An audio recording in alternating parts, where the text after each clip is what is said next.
Il existe un indicateur très peu connu, confidentiel, qui s'appelle le cycle de Schaff. Et lorsque le cycle de Schaff délivre un signal haussier, comme c'est le cas lorsqu'il passe au-dessus de 25, ici, ou encore là, eh bien ça donne généralement des hausses.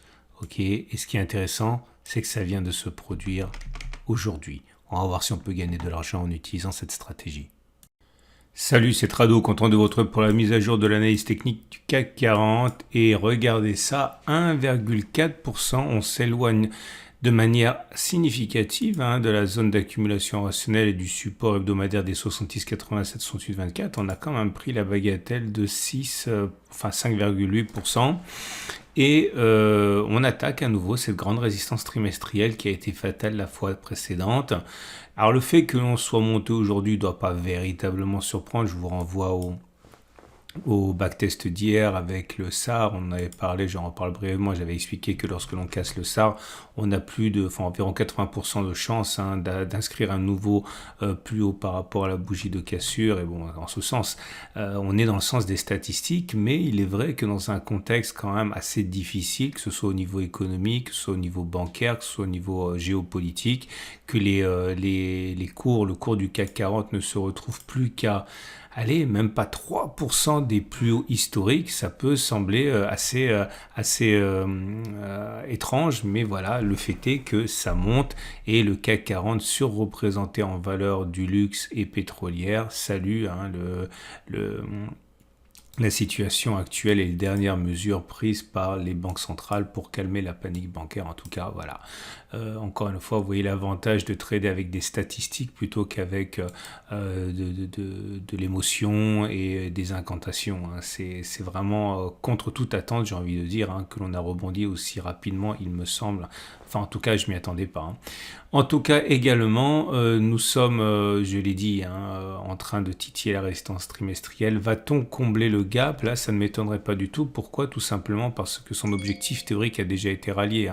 C'est-à-dire que si on considère qu'il s'agissait de prendre la distance parcourue avant, reportée par-delà, eh bien, en ce sens, on a déjà atteint cet objectif. Donc, il n'y a pas de raison pour que des traders baissiers rentrent maintenant pour aller chercher un objectif qui a déjà été atteint. Donc, c'est un petit peu l'idée que je défends au niveau des gaps. Non, tous les gaps ne sont pas défendus. Oui, beaucoup de gaps sont comblés et ça dépend beaucoup également du fait qu'on a déjà rempli l'objectif assigné ou pas. En tout cas, petite parenthèse, je vous rappelle que mon stop de protection est à 72,84 pour le reliquat de trade baissier qui me restait, il y a des chances pour qu'il soit activé. D'autant que je vous ai parlé de cette stratégie il y a 3-4 jours, je pense.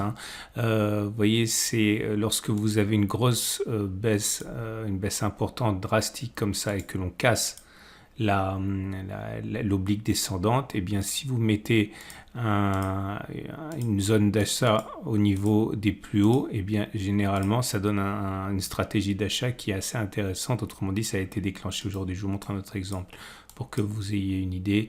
Voilà, ici vous aviez une baisse, assez drastique. Quand vous dépassez ça, vous mettez un ordre d'achat ici. Vous descendez, vous attendez la consolidation et vous achetez au moment où on passe au-dessus. Donc, je vous montre un dernier exemple ici. C'est quelque chose que j'ai beaucoup utilisé en son temps avant de trouver des choses, on va dire, un petit peu plus fréquentes. On casse, on retrace, on repasse les plus hauts, on achète et généralement ça donne des choses pas mal. Bon bref, c'est pas mal, je vous invite à considérer ça si vous n'avez pas de stratégie. N'oubliez pas de tester et d'abord de maîtriser les choses. Je ne vous balance pas des choses comme ça pour que vous utilisiez tel quel mon rôle et je le répéterai jamais, suffisamment pédagogique. Je ne vends pas des signaux, c'est bien fait par d'autres personnes que moi, alors que la pédagogie, malheureusement, il y a beaucoup moins de sites où vous pouvez en trouver, donc profitez-en. Et également les signaux aussi, il y en a pas mal. Alors d'abord regarder la moyenne mobile à 7 jours, elle est ascendante. On avait vu qu'elle était ascendante et qu'on était en tendance haussière déjà depuis 4 séances pour la tendance de court terme. Au niveau de la moyenne mobile à 20 périodes qui donne la tendance générale, attention, elle a été cassée et ça veut dire que la tendance générale n'est plus baissière, elle est neutre parce qu'on est au-dessus d'une M20 qui descend. À surveiller également le bas, les M7, M20. Si la M7 croise la M20, ce sera un signal haussier également. Le dernier a eu lieu ici. Vous voyez ce qui s'est passé par la suite. La moyenne mobile à 50 jours à présent. Elle est, on va dire, plutôt plate, mais on repasse au-dessus. Autrement dit, la tendance de fond n'est même pas neutre, elle est pré-haussière, on va dire. Et pour terminer, la moyenne mobile à 200 jours est toujours garante de la tendance de long terme. Et vous voyez qu'elle n'a même pas été menacée, ni de près ni de loin. Et la tendance de long terme est toujours haussière. J'aimerais attirer votre attention sur le fait, mais ça j'en ai déjà parlé, mais c'est important de faire un bilan régulier, comme ça vous voyez ce qui peut fonctionner, ce qui ne fonctionne pas et ce qui peut vous intéresser surtout. Regardez, hein, le SAR a été cassé à la hausse, je l'ai dit en début de vidéo, on a vu hier qu'on avait près de 80% de chances d'aller plus haut et ça y est, c'est déjà chose faite. Et autre élément important, ça se passe au niveau des indicateurs techniques. Et alors le MACD a délivré son signal haussier ici. Attention, on a déjà testé ça.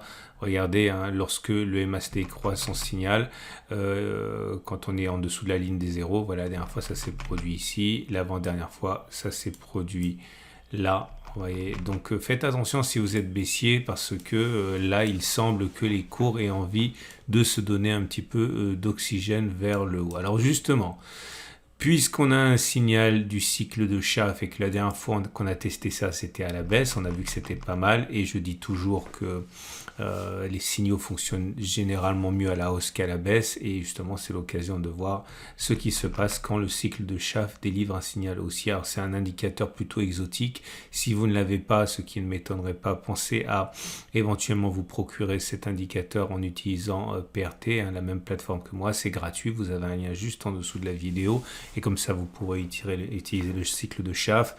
Et vous voyez, on a deux lignes, 25 et 75. Le signal haussier est donné lorsque les cours étaient en dessous de 25 et qui repassent au-dessus de 25. Et on va voir si on peut gagner de l'argent en achetant à ce moment-là. Je vous montre un exemple qui a bien fonctionné. Ici, vous voyez, j'enlève la M200 dont on n'a pas besoin. Le cycle de Schaff a délivré un signal haussier sur cette bougie.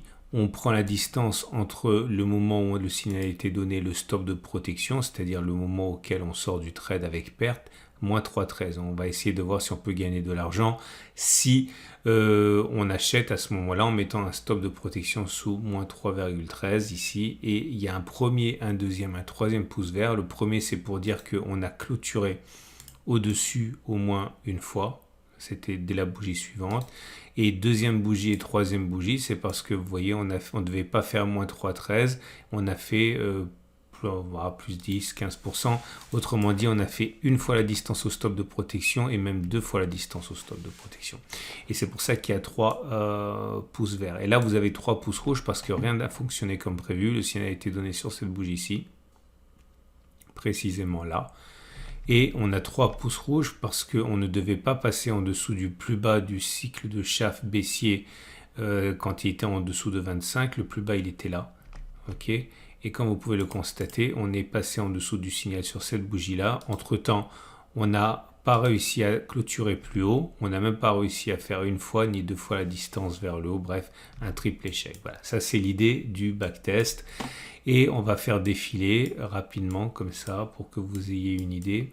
Et j'ai fait le test 32 fois. Et au bout de 32 fois, voilà les conclusions qui s'imposent et qui sont insuffisantes pour être générales puisque il faut backtester davantage. Mais en tout cas, voilà. Au bout de 32, sur les 32 dernières fois où ça s'est produit, est-ce qu'il est légitime de penser que l'on va aller plus haut qu'aujourd'hui? Oui. Ça s'est produit ainsi 27 fois et ça a échoué 5 fois, autrement dit 84% de chances que l'on aille plus haut. Donc ça veut dire, attention, si vous voulez engager un trade baissier, peut-être que vous devriez attendre un petit peu. Est-ce qu'il est logique d'espérer atteindre au moins la même distance vers le haut que la distance qui nous sépare du stop de protection ici? Donc qui est à moins 5,44, donc faire plus 5,44. Attention, ça nous amènerait au-dessus des précédents sommets. Eh bien oui, ça a fonctionné 18 fois, ça a échoué 14 fois, autrement dit ça a fonctionné dans 56% des cas, ça a échoué dans 44% des cas. Si on avait par exemple pris une position à 1000 €, on aurait gagné 18 fois 1000, 18 000, on aurait perdu 14 fois 1000, 14 000, donc on aurait gagné 4000.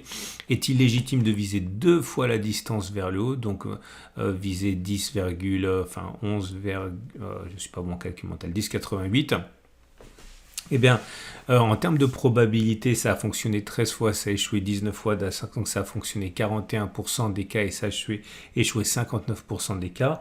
Mais ça aurait rapporté plus si on avait donc visé 2 fois la position. On aurait gagné 13 fois 2000, 26 000. Et on aurait perdu 19 fois 1000, 19 000, 26 moins 19, ça fait plus 7000. Donc en fait, c'est plus intéressant au regard des 32 dernières occurrences même que viser une fois. Mais par contre, vous aurez raison que 4 fois sur 10, il faut le savoir. Donc vous aurez raison moins de fois que vous aurez tort. Hein. Donc voilà, la moralité de l'histoire, c'est que attention, si vous voulez spéculer à la baisse, il est plausible que l'on fasse ça. Ok ? Alors, il n'est pas plausible que l'on fasse 2 fois la distance avant de redescendre sur les plus bas, ça vous l'aurez compris. Mais tout milite dans le sens d'une continuation de la hausse au regard de cet indicateur technique. Ce qui nous amène donc à l'Ishimoku qui est toujours sous le coup d'un twist baissier. Je vous rappelle que là on a eu un twist, donc ça veut dire qu'au regard de cet élément-là, il est toujours plausible que l'on fasse la même distance au twist reporté par le bas, vers le bas ici, comme ça veut dire aller chercher 6744. Donc ce qu'on a actuellement est tout simplement une formidable opportunité si vous êtes baissier, puisque voilà, si vous mettez un stop de protection au-dessus des plus hauts, vous avez non seulement les statistiques de votre côté, mais en plus un ratio gain-risque de votre côté. Je vous rappelle, si vous découvrez mon format, que vous pouvez tout à fait avoir au même moment des signaux haussiers et des signaux baissiers. Il s'agit d'utiliser votre conviction ou vos compétences en analyse technique pour savoir si vous avez plutôt un biais haussier ou un baissier, et que forcément, à partir du moment où les choses ne fonctionnent pas à 100%, il y a des fois où ça ne fonctionne pas, et là, il y aura un des deux qui aura tort, nécessairement.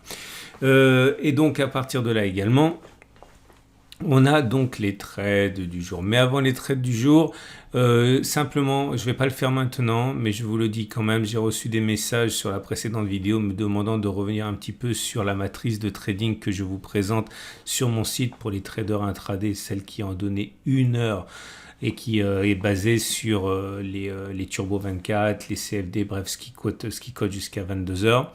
Et je ne vais pas le faire maintenant parce qu'il y a moins de gens qui regardent cette vidéo que le week-end, et donc je vais pas faire ça maintenant alors que beaucoup risquent de la louper, donc je le ferai ce week-end.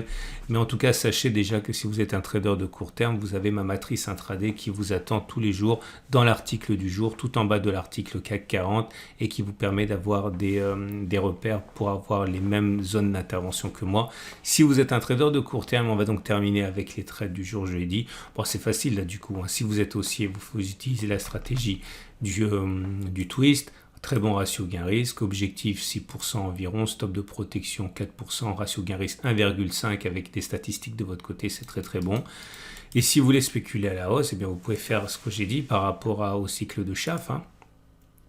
L'objectif, on l'a vu, c'est de faire une fois l'objectif au stop de protection, avec un stop de protection en dessous des précédents plus bas, ou si vous êtes disposé à avoir tort souvent, visez 2 fois cet objectif en sachant que vous aurez tort 60% des cas. Voilà, c'en est terminé de ma présentation. Merci infiniment d'avoir voulu me rassurer en m'envoyant plein de messages me disant que non, ce que je disais était clair. Je vous invite à regarder la vidéo d'ailleurs si vous ne l'avez pas vue.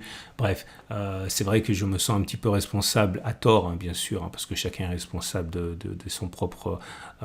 sa propre compréhension, mais c'est vrai que des fois je me demande si je suis suffisamment explicite, pédagogue, clair dans mes explications, et vous avez été très nombreux à me rassurer sur ça, donc merci encore. Je donne rendez-vous à demain pour la mise à jour.